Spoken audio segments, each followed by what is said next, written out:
મિત્રો આપણે છેલ્લે વિદ્યુત વિભાજન કોષ અને વિદ્યુત વિભાજન કોષ દરમિયાન મળતી જે જુદી જુદી નિપજો છે એના વિશે આપણે ચર્ચા કરી હતી. હવે એ નિપજોના અંદર કેવું હતું કે આપણે જો ઇલેક્ટ્રોડ ઇનર્ટ લઈએ એટલે કે નિષ્ક્રિય ઇલેક્ટ્રોડ લઈએ તો આપણને અલગ નિપજ મળે. પછી આપણે જો પીગળિત અવસ્થામાં NaCl લેતા તો અલગ નિપજ મળતી હતી. જલીય દ્રાવણમાં આપણને અલગ નિપજ મળતી હતી.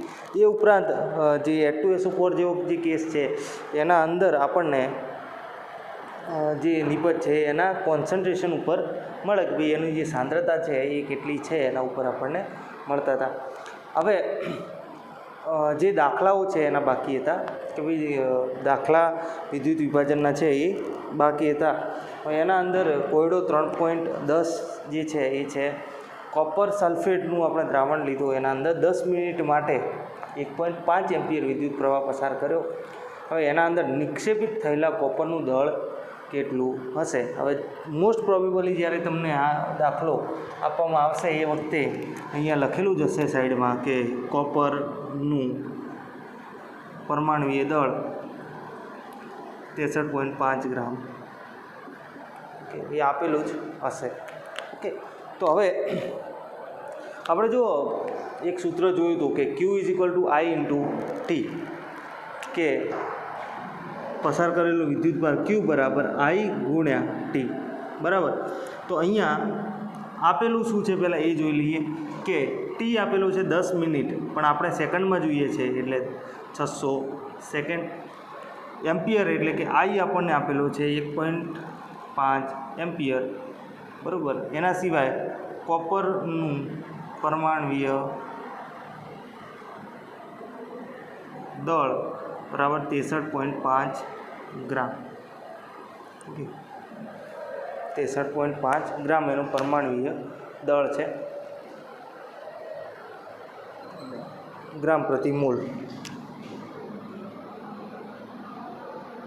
કે જ્યારે ગ્રામ લખીએ એટલે ગ્રામ પ્રતિ મોલ લખવું પડે. એક જ પરમાણુનું જે દળ છે એ હંમેશા કેમાં આવે? AMUના અંદર આવે. ઓકે, તો કોપરનું મોલર દળ આપણે લખી દઈએ. કોપરનું મોલર દળ એટલે 1 મોલ કોપરનું દળ. હવે તો અહીંયા સીધું આપણને સૂત્ર આપેલું જ છે કે ભાઈ 1.5 ગુણ્યા અહીંયા 600, તો Q બરાબર તમારું આવશે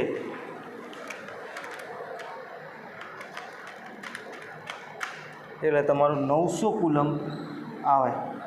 ઓકે, તો વિદ્યુત પ્રવાહનો જથ્થો જે છે, વિદ્યુત ભારનો જથ્થો એ આપણને 900 કુલમ અહીંયા મળી ગયો.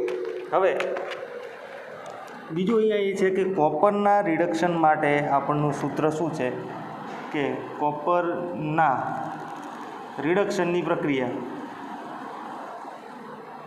કોપરના રિડક્શનની પ્રક્રિયા શું છે કે Cu+2 હોય એ 2 ઇલેક્ટ્રોન લઈ અને શું બનાવે? Copper solid. તો એનો અર્થ એવો છે કે કોપર 1 મોલ કોપર માટે આપણે 2 ફેરાડે અથવા તો 2 મોલ ઇલેક્ટ્રોન પસાર કરવા પડે. હવે 2 મોલ ઇલેક્ટ્રોનની વેલ્યુ શું હોય? 2 ફેરાડે. તો એનો અર્થ એવો થાય કે આપણે 1 મોલ કોપર માટે આપણે 2 ફેરાડે અથવા તો 2 મોલ ઇલેક્ટ્રોનની જરૂર પડે. હવે ફેરાડેની 1 મોલ ઇલેક્ટ્રોનની વેલ્યુ આપણને ખબર છે 96,487. તો અહીંયા આપણે સીધી રીતે અહીંયા ગણતરી કરી શકીએ. જો અહીંયા બે રસ્તા છે. એક તો તમે આ Q છે એને ફેરાડેના અંદર ફેરવીને કન્વર્ટ કરી શકો, અને તમે ડાયરેક્ટ પણ અહીંયા ત્રિરાશિ મૂકીને પણ કરી શકો. આપણે બંને રીતે જોઈ લઈશું કે જો તો અહીં 1 મોલ એટલે સીધું અહીંયા ગ્રામ જ લખી દઉં કે 63.5 ગ્રામ કોપર માટે અહીંયા શોધવાનું શું છે? આપણે ગ્રામ શોધવાના છે. તો એનો અર્થ એવો થાય કે 2 ગુણ્યા 96,487 કુલમ પસાર કરતાં આપણે કેટલું? 63.5 ગ્રામ કોપર મળે. ખબર પડી ને? 96,487 1 મોલ ઇલેક્ટ્રોન પરનો વીજભાર છે. તો એવા 2 મોલ ઇલેક્ટ્રોન એટલે 2 ગુણ્યા 96,487 કુલમ આપણે પસાર કરીએ તો 63.5 ગ્રામ કોપર મળે. તો 900 કુલમ પસાર કરતાં કેટલા ગ્રામ કોપર મળે? ઓકે, તો એનો અર્થ એવો સીધો અહીંયા આપણે મૂકી દઈએ કે 63.5 ગુણ્યા 900 ભાગ્યા 2 ગુણ્યા 96,487 બરાબર 63.5 ગુણ્યા 900 ભાગ્યા 2 ભાગ્યા 96,487 એટલે તમારું 0.296 ગ્રામ આપણો જવાબ આવ્યો. તો કોપરના 0.296 ગ્રામ આવ્યો. ઓકે, હવે અહીંયા ભૂલ્યા વગર તમારે નીચે લખવું પડશે કે આ જ ક્વેશ્ચન આના અંદર કે CuSO4માં 10 મિનિટ માટે 1.5 એમ્પિયર પ્રવાહ પસાર કરતા 0.296 ગ્રામ કોપર કેથોડ ઉપર નિક્ષેપિત થશે. ઓકે, સીધું અહીંયા આપણે પછી શું કરવાનું, અહીંયા અંડરલાઈન. ઓકે, તો આ રીતનો તમારો દાખલો થાય. જવાબ આપણે જોઈ લઈએ કે શું આવે છે. બરાબર, તો 2.900 ઓકે 38 છે એટલે 2938 છે. આપણે 296 લાયા, કંઈ વાંધો નહીં. તો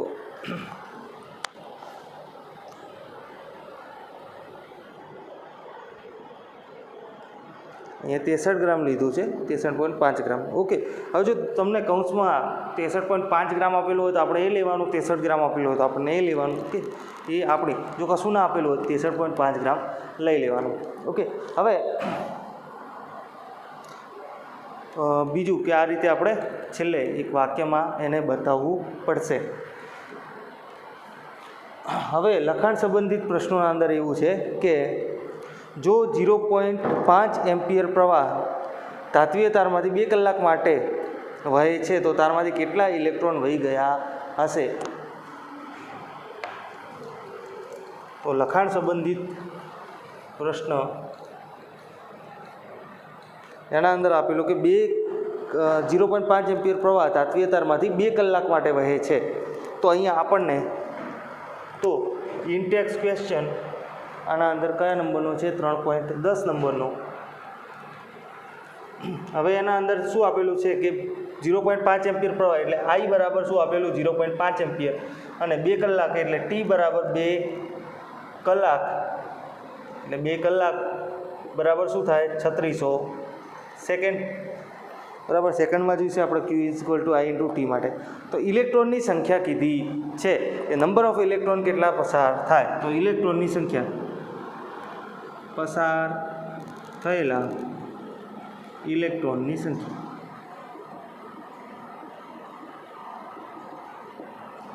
તો જો સિમ્પલ I અને T આપેલું તો સીધું આપણને Q મળી જશે. Q બરાબર I × T. તો 0.5 × 3600 બરાબર એટલે આ આપનું 1800 આવે. 1800 કુલમ. સીધા કરવું હોય તો કરી જોઈએ આપણે કે 3600 × 0.5 એટલે 1800 તમારો જવાબ આવે. તો હવે આ 1800 કુલમના અંદર આપણે પહેલાં ઇલેક્ટ્રોનની સંખ્યા શોધવી પડે.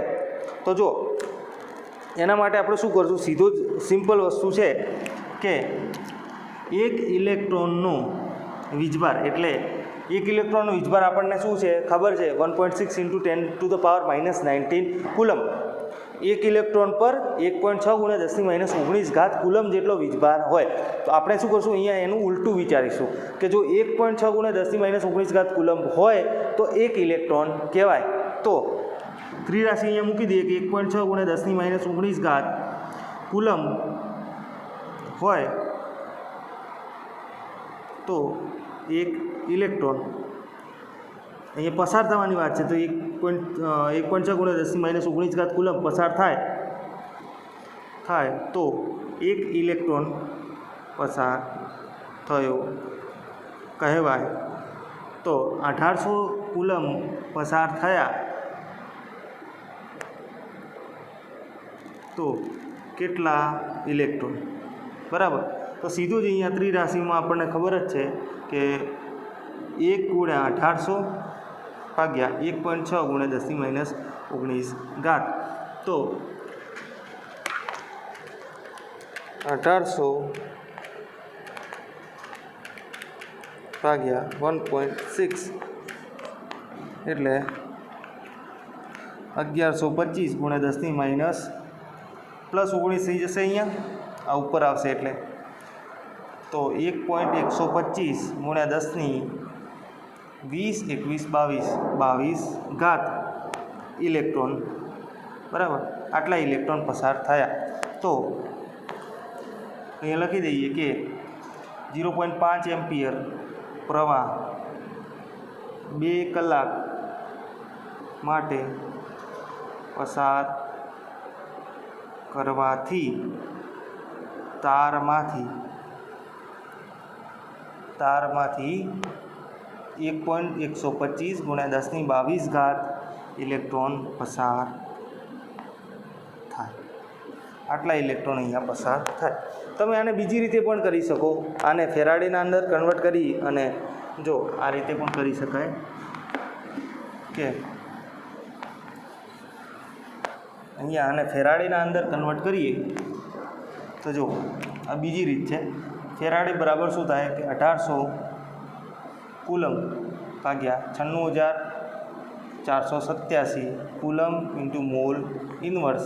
તો 1800 ભાગ્યા 96487 તો એનો અર્થ એવો કે 0.01865 મોલ ઇલેક્ટ્રોન પસાર થયા હોય.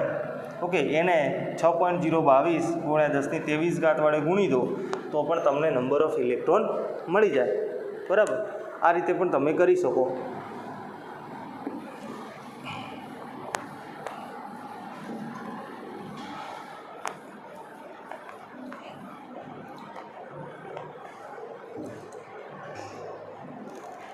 હવે જે ધાતુઓનું વિદ્યુત વિભાજનની રીતથી નિષ્કર્ષણ થાય છે તેની યાદી સૂચવો. એટલે આપણને ખબર છે સોડિયમ, પછી મેગ્નેશિયમ, એલ્યુમિનિયમ જેવી ધાતુઓનું થાય છે. બરાબર. હવે અહીંયા એક 3.12 અંદર આપેલો છે કે એક 3.12 ઇન્ટેક્સ ક્વેશ્ચન.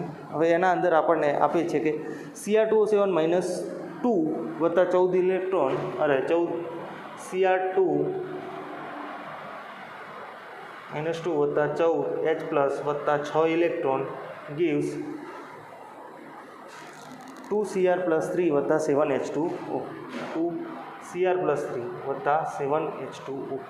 આપણને આ સમીકરણ એક આપેલું છે.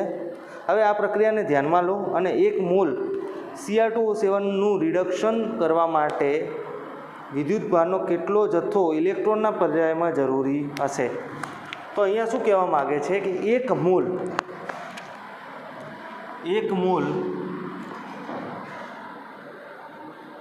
Cr2O7 -2 નું રિડક્શન કરવા માટે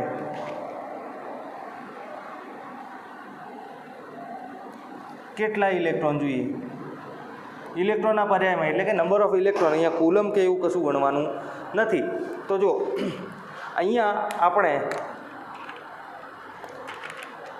જો આ જે પ્રક્રિયા છે એના અંદર સીધા જ આપણને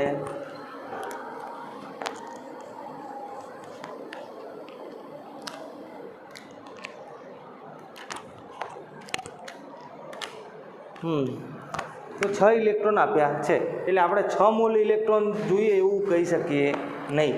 કેમ ના કહી શકીએ? કેમ કે જો અહીંયા 2 Cr છે. બરાબર, અહીંયા શું છે? 2 ક્રોમિયમ છે.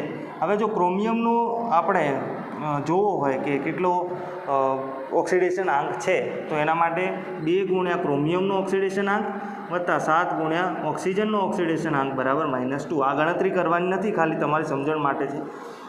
તો ક્રોમિયમનો શોધવાનો છે એટલે 2 ગુણ્યા ક્રોમિયમ તો આપણે રાખીએ જ, અને આ -2 આવે એટલે -14 બરાબર -2. આ બાજુ આવશે એટલે શું થાય? +12 +14 -2 એટલે +12. તો 1 ક્રોમિયમનું શું આવ્યો? +6.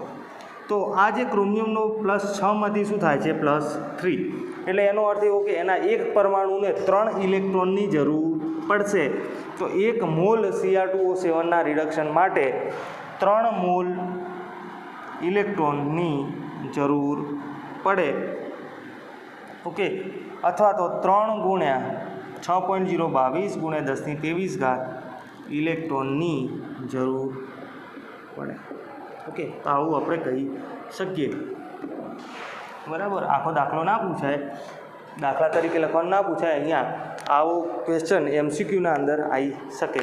ઓકે, એના અંદર 18 પોઈન્ટ સમથિંગ આવી કંઈક વેલ્યુ આપી હોય કે 18.066 ગુણ્યા 1023 6.022 ગુણ્યા 3 કરો એટલે 18.066 ગુણ્યા 1023 અથવા તો 1.8066 ઇન્ટુ 10⁻24 ઇલેક્ટ્રોન એવો ઓપ્શન આપ્યો હોય અને 6 મોલ ઇલેક્ટ્રોન આપ્યો હોય અને એવું કંઈક આપ્યું હોય તો એ કેસમાં આર્યો આન્સર સાચો પડે તમારો. ઓકે, હવે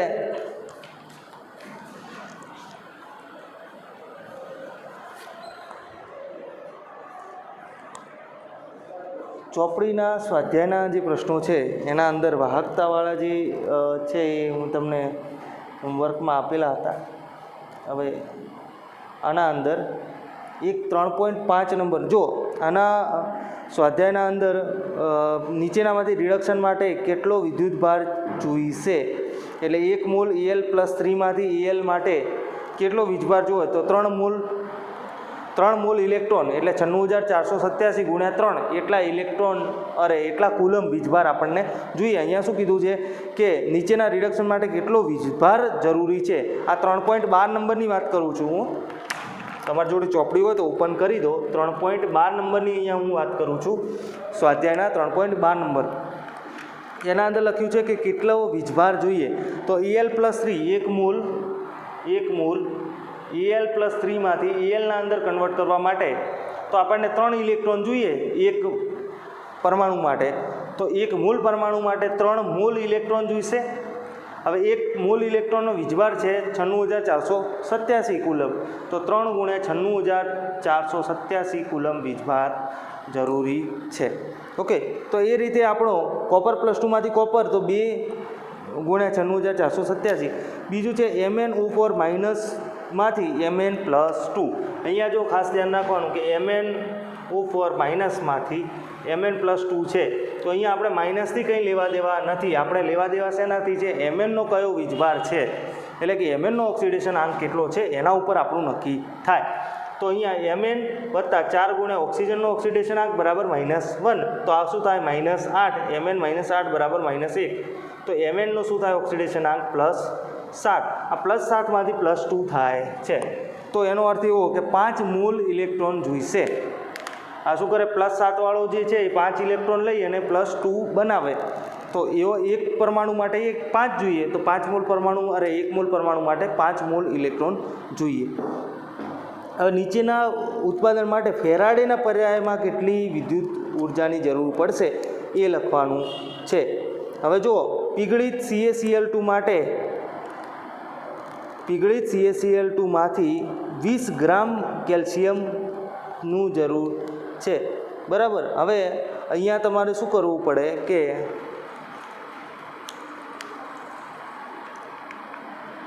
પીગળિત CaCl2માંથી 20 ગ્રામ કેલ્શિયમ કાઢવું હોય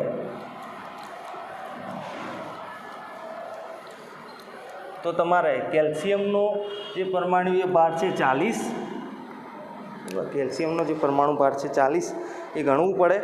હવે પીગળિત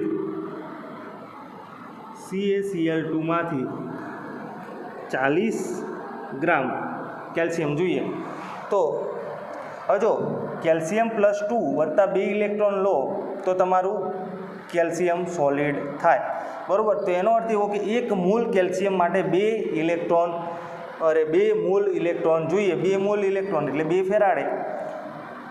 તો અહીંયા 20 ગ્રામ લીધું છે, 20 ગ્રામ કેલ્શિયમની જરૂર પડે. તો એનો અર્થ એવો કે આપણે કેલ્શિયમ જે છે એ અડધો મૂલ ઉત્પન્ન કરવાનું છે, અડધો મૂલ કેલ્શિયમ ઉત્પન્ન કરવાનું છે. તો એનો અર્થ એવો કે આપણે આના કરતાં અડધા ફેરાડે એટલે કે 1 ફેરાડેની જરૂર પડશે. સીધી વાત છે. ઓકે, એ રીતે એલ્યુમિનિયમનું પણ આપણને આપેલું છે, એ તમે ગણી શકો.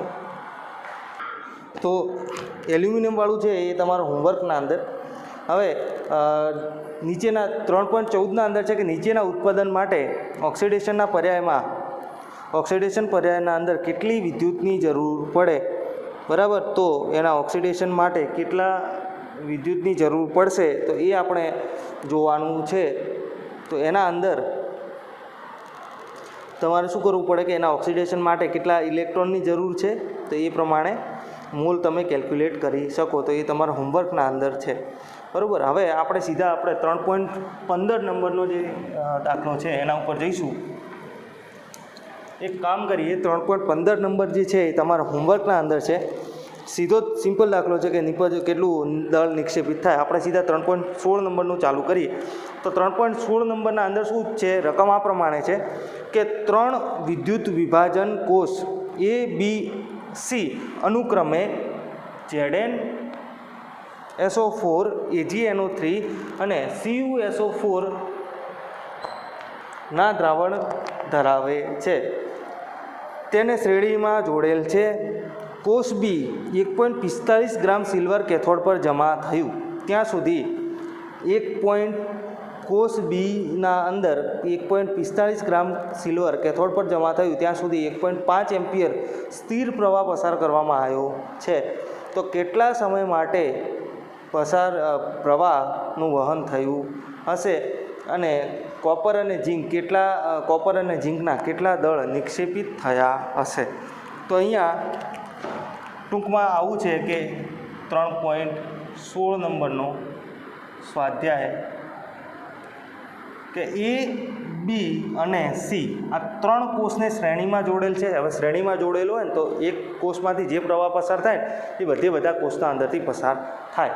હવે એના અંદર શું કર્યું કે એક જે કોષ A છે એના અંદર ZnSO4, તો કોષ Aના અંદર ZnSO4 ભરેલું છે, કોષ Bના અંદર AgNO3 છે અને કોષ Cના અંદર છે આપણો CuSO4. હવે અહીંયા જે રિડક્શનની પ્રક્રિયા છે તો કોષ A ઉપર શું થાય, ઝીંક +2 વત્તા 2 ઇલેક્ટ્રોન લઈ અને અહીંયા ઝીંક નિક્ષેપિત થશે. Ag+ હોય, NO3 -1 હોય એટલે Ag+ વત્તા ઇલેક્ટ્રોન લઈ અને Ag સોલિડ થશે અને Cu+2 છે એ 2 ઇલેક્ટ્રોન લઈ અને Cu સોલિડ બનાવશે. તો આ પ્રમાણેની પ્રક્રિયા છે. હવે આપણને બીજું શું આપેલું છે કે 1.45 ગ્રામ અહીંયા. હવે જો આપણે આના તમને જે પરમાણુય ભાર છે તો પરમાણુય ભાર અથવા તો મૂલર દળ ઝીંક, તો ઝીંકનું થશે તમારું 65.3 ગ્રામ પ્રતિ મૂલ. પછી Agનું થશે 108 ગ્રામ પ્રતિ મૂલ અને કોપરનું થશે તમારું 63.5 ગ્રામ પ્રતિ મૂલ. ઓકે, એટલું આપેલું જ હશે જ્યારે પૂછાશે એટલે. હવે અહીંયા શું કીધું, 1.45 ગ્રામ સિલ્વર કેથોડ પર જમા થયું છે ત્યાં સુધી 1.5 એમ્પિયરનો પ્રવાહ પસાર કરવામાં આવ્યો છે. શું કીધું છે, 1.45 ગ્રામ સિલ્વર જમા થયું ત્યાં સુધી આપણે 1.5 એમ્પિયરનો પ્રવાહ પસાર કર્યો છે. તો આપણને આ સૂત્ર ઉપરથી મળી તો જાય કે 1.45 ગ્રામ સિલ્વર જે છે એ જમા થયું તો ત્યાં સુધી કેટલા કુલંબ વીજભાર આપણે પસાર કર્યો હશે એ આપણને મળી જાય આ સૂત્રના ઉપરથી. તો અહીંયા સીધું લખી શકાય કે અહીંયાથી દાખલો ચાલુ તમારો કે કોષ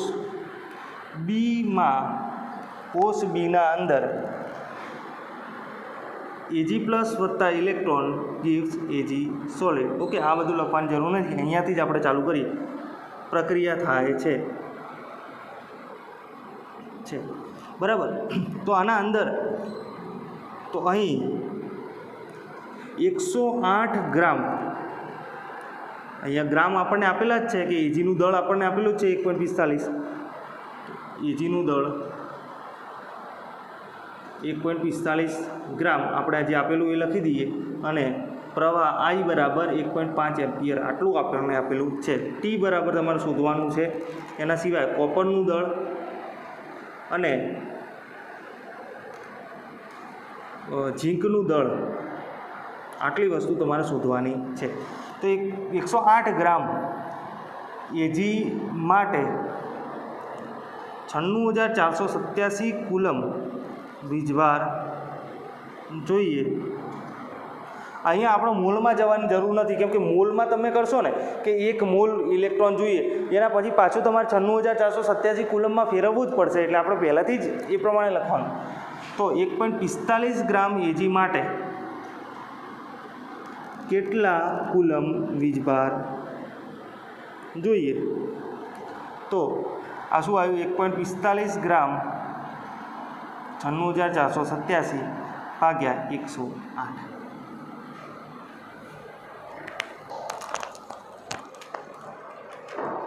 તો 1.45 ગુણ્યા 96,487 ભાગ્યા 108 તો તમારું 1295.4 એટલે 1295 કુલમ 1295.4 કુલમ વીજભાર તમારો આવ્યો.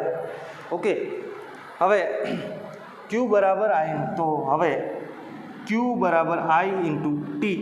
તો તમારે ટી શોધવું હોય તો ક્યુ ભાગ્યા I થાય. તો 12,1295.4 ભાગ્યા 1.5.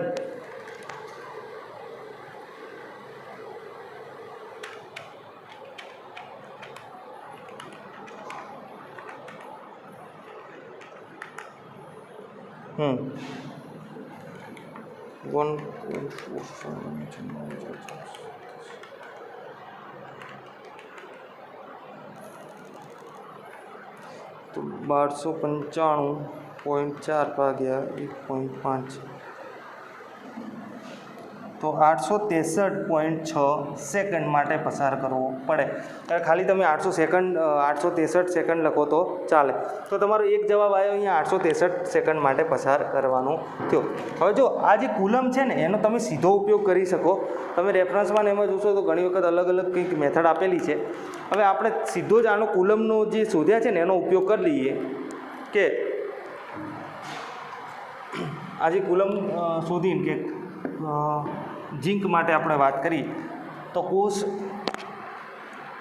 કોષ એમાં Zn+2 વત્તા 2 ઇલેક્ટ્રોન ગિવ્સ Zn સોલિડ પ્રક્રિયા થાય. તો એનો અર્થ એવો કે 2 ગુણ્યા 96,487 કુલમ પસાર કરતા કેટલો 65.3 ગ્રામ ઝીંક મળે.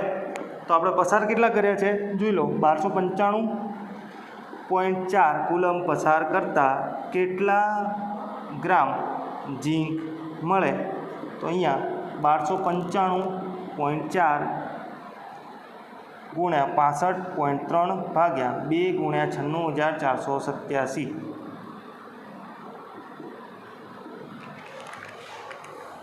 બારસો 1295.4 ગુણ્યા 65.3 ભાગ્યા 2 ભાગ્યા 96,487 તો 0.438 ગ્રામ ઝીંક. બરાબર, આટલું મળ્યું આપણને. એ જ રીતે 2 ગુણ્યા તો કોષ અહીંયા લખું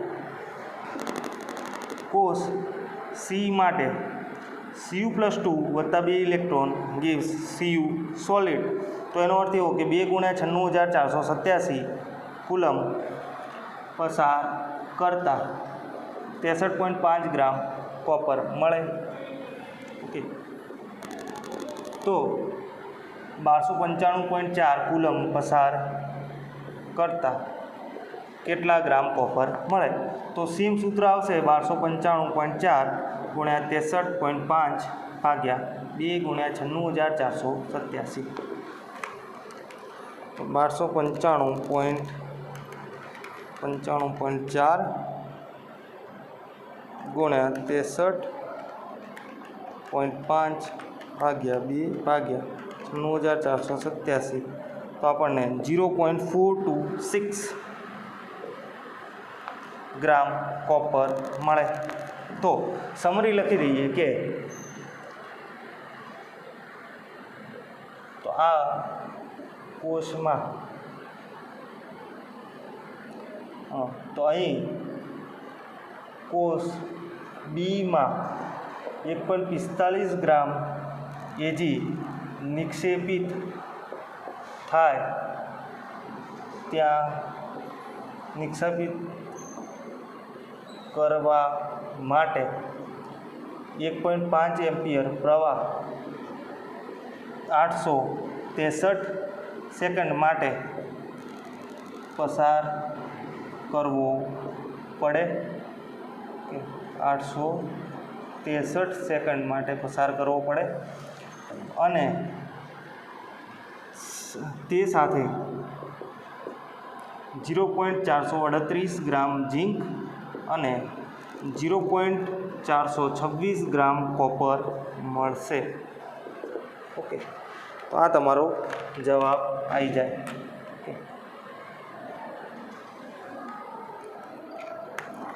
તો આ રીતનો દાખલો થાય, તમે અહીંયા એને નોટ કરી લો.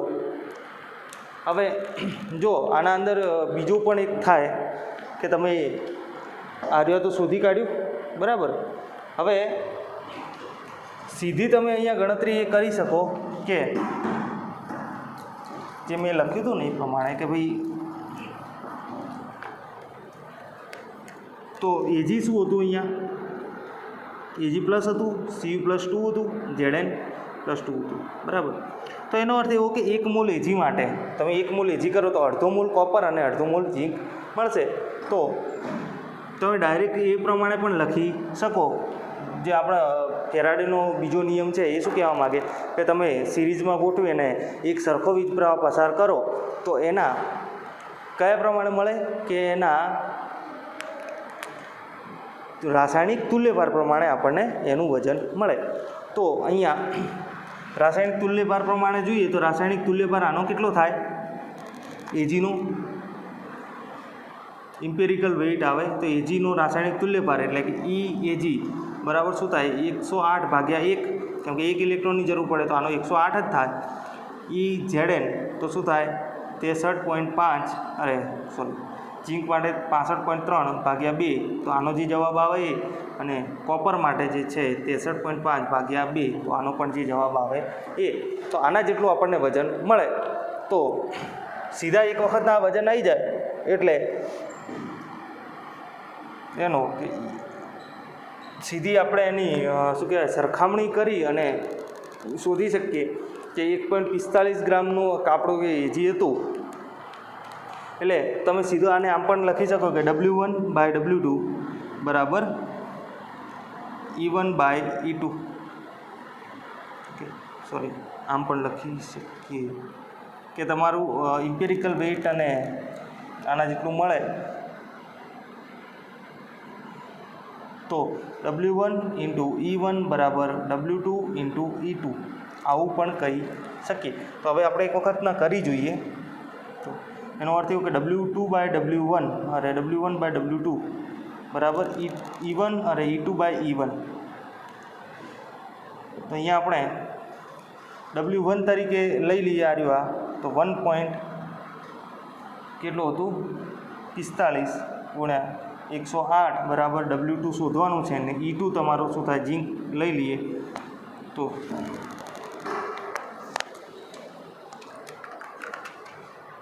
65.3 ભાગ્યા 2 32.65 બરાબર.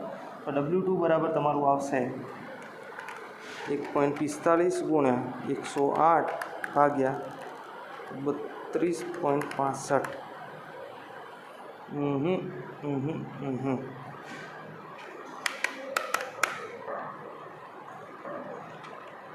એક મિનિટ, આ સૂત્રને આપણે આમ એપ્લાય કરીએ કે W1/W2 બરાબર E1/E2.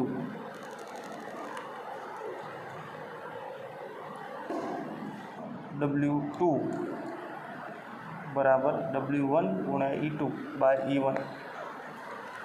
તો W1 કેટલું 1.45 ગુણ્યા E2 તમારું થશે 32.65 ડિવાઇડેડ બાય 108. હા 0.43. એટલે આપણે સ્ટાર્ટિંગમાં બરાબર જ સૂત્ર લખ્યું હતું કે W1 બાય W2 બરાબર E1 બાય E2 આવે, કે એના રાસાયણિક તુલ્ય ભાર જેટલો આપણને મળે. તો તમે આ રીતે પણ કરી શકો, બરાબર, જો કરવું હોય તો. કે બાકી આપણે જે સીધી સિમ્પલ મેથડ છે એ તમને ગણાય એ પ્રમાણે આપણે ગણી શકીએ. ઓકે, હવે એ રીતે તમે બંનેનું કરી શકો છો, સીધા આપણને મળી જાય. કે તમને જે ફાવે એ પ્રમાણે આપણે ગણીએ. તો પેલો જે દાખલો છે 3.14 વાળો એ તમારે ઘરેથી કરી અને મને મોકલવાનો છે. ઓકે, સોરી 3.15 ને 3.14માં જે એક દાખલો બાકી રહ્યો છે એ, અને 3.13ના અંદર એલ્યુમિનિયમવાળું કરીને મોકલવાનું છે.